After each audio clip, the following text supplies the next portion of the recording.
ప్రజావేదికను సందర్శించున్నారు. ప్రస్తుతం మనం ప్రజావేదిక ఎక్కడైతే కూల్చేశారో అక్కడే ఉన్నాము.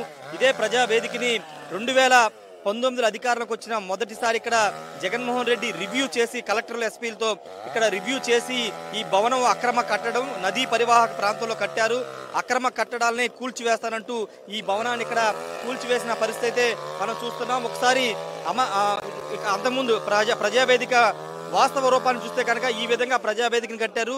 పైన ఒకసారి మనం చూస్తే కనుక అద్భుతమైన బిల్డింగ్ గా ప్రజా అవసరాల కోసం సమీక్షలు నిర్వహించుకోసం ప్రజలను కలవడం కోసం ప్రజావేదిక నిర్మిస్తే వైసీపీ అధికారులకు వచ్చిన జగన్ కక్షపూరితంగా ప్రజావేదికని కూల్చేశారని ఆరోపణలు వచ్చాయి. ఈ నేపథ్యంలో ఒకసారి దీన్ని చూస్తే కనుక టోటల్ సైట్ ఏరియా 1.08 ఎకరాల్లో 13,434 స్క్వేర్ ఫీట్స్ లో 800 మంది కూర్చునే విధంగా సీటింగ్ కెపాసిటీ 800 మంది కూర్చునే విధంగా సీటింగ్ కెపాసిటీ పెట్టారు.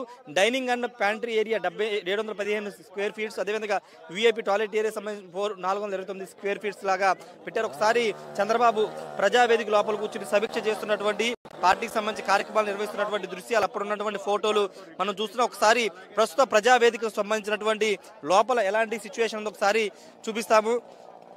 ఒక మంచి కట్టడంగా ఉన్నటువంటి ప్రజావేదికని అక్రమ కట్టడం అంటూ వైసీపీ కూల్చివేసింది. ఇదే ప్రజావేదిక నుంచి చంద్రబాబు తన అమరావతి పర్యటనని ప్రారంభించబోతున్నారు. 2019లో కూల్చివేసినటువంటి ఈ భవనాన్ని ఇప్పటికీ అలాగే ఉంచారు. దానికి ప్రధాన కారణం ఏంటంటే ఇది వైసీపీ వచ్చిన తర్వాత దీన్ని కూల్చివేశారు. ఇప్పుడు కూటమి అధికారంలోకి వచ్చిన తర్వాత కూడా దీన్ని కదపట్లేదు. ఎందుకంటే జగన్ యొక్క విధ్వంసానికి అర్థం పట్టేలాగా ఈ భవనం ఈ శిథిలాలు ఎలాగే ఉండాలని చంద్రబాబు నిర్ణయించుకున్నారు. అందులో భాగంగానే ఈ శిథిలాలను ఎలాగే ఉంచారు. ఒకసారి మనం చూస్తుంటే విజువల్స్ లో కూడా పూర్తిగా మొత్తం కూడా అంటే రివ్యూ చేశారు జగన్. ఇక్కడ అధికారులకు వచ్చిన జగన్ రివ్యూ చేసిన 2 రోజుల తర్వాత 3వ రోజు దీన్ని కూల్చివేయాలని ఆదేశాలు ఇవ్వడంతో 2019 జూన్లో దీన్ని కూల్చివేశారు. ఇదే కట్టడం ఈ కూల్చివేతతోనే జగన్ పాలన ప్రారంభించారని కూటమి నేతలు ఆరోపిస్తున్న నేపథ్యంలో మరి కాసేపట్లో చంద్రబాబు ఈ ప్రజావేదిక కూల్చివేసిన శిథిలాలను పరిశీలిస్తారు. పరిశీలించిన తర్వాత ఇక్కడ ఏదైనా కొత్త కట్టడం కట్టాలని ప్రపోజల్ పెడతారు, లేకపోతే ఈ శిథిలాలను ఇలాగే ఉంచి జగన్ విధ్వంస పాలనకి ప్రతీకగా ఉంచుతారనే దానికి సంబంధించినటువంటి స్పష్టత మరి కాసేపట్లో రాబోతుంది. ఒక అద్భుతమైన బిల్డింగ్ గా ప్రజా అవసరాల కోసం ప్రజా వేదిక పేరు పెట్టి దీన్నైతే నిర్మాణం అయితే చేశారు.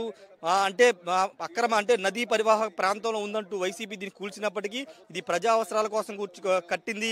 దీన్ని ఏదో ఒక రకంగా ప్రభుత్వంగా ఏదో ఒక శాఖల రివ్యూ కానీ లేకపోతే ఏదైనా ఉపయోగించుకోవచ్చు, కానీ ఉపయోగించుకోకుండా అక్రమం కట్టుంటూ జగన్ కూల్చివేశారు. ఆయన విధ్వంస పాలన ఇక్కడి నుంచే ప్రారంభమైందని కూడా చెబుతున్నారు.